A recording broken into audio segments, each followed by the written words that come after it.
Good morning, YouTube's man Joe Page coming to you live on YouTube. Well, it's been a while since I did any commentary about MMA fights. As you know, I was recently put on suspicion by YouTube, and I usually don't talk about a fight unless I see it. And usually what I do is all I do is put a search in YouTube, and then some channels will have the fight, and I watch it, and then and I make my critique. Anyway, last night was UFC number 6 in Vegas. As you know, UFC has been having fights in Vegas because, Vegas now is bad compared to other states who come coronavirus. And, you know, this is between the Russian Yana Kunitskaya versus the Lithuanian Julija Stoliarenko. Now, Yana, as you remember, she originally came in fighting at 145. She fought Chris Cyborg about a couple of years ago, and she decided to go. I think she's in 135. She's number 8 in the bantamweight division.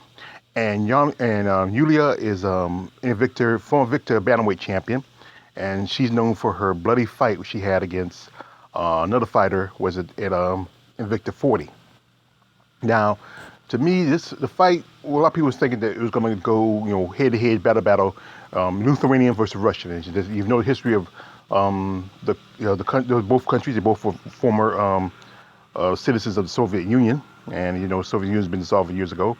And people thought we're probably going to think it was going to be like a real battle. Be a bloody fight like Yana had back in the UFC and back in Victor.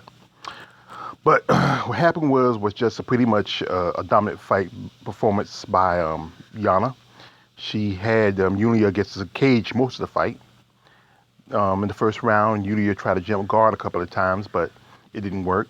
She was taking strikes against the cage by Yana, elbows and shoulders.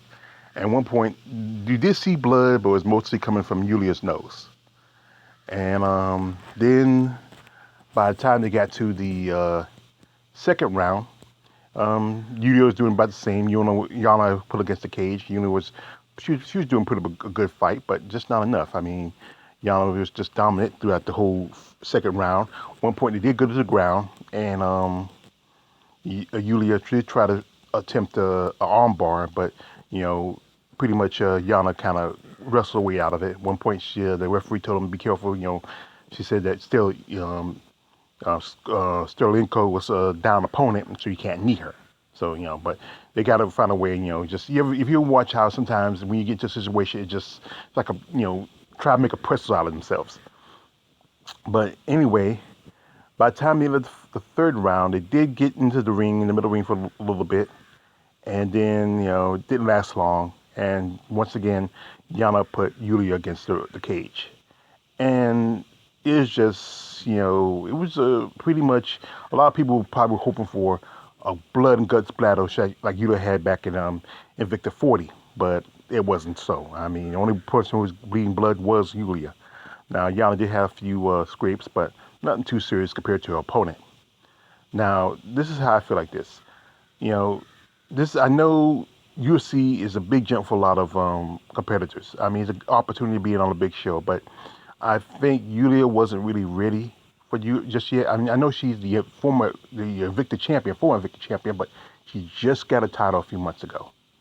And this is why I know they want to have opportunity to be in the big show, but I think some fighters sit down and think about, what? I'm still not ready. Now, this, like I said, Yana's number 8 on the in the UFC women's bantamweight division.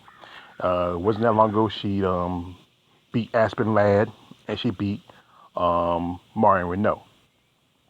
And to me, that fight with Marion, I don't think she won, especially when Marion took her nose, put the other side of her face. And the judges don't like Marion. And Marion got a fight coming up against Catlin Vieira, and I hope she wins this one. I want to see Marion win this one because they don't like Marion. They keep she has to win dominantly. She has to maybe submit Vieira. But anyway, this fight was pretty much it was one-sided, and I think Yulia should not fought the number 8 bantamweight contender.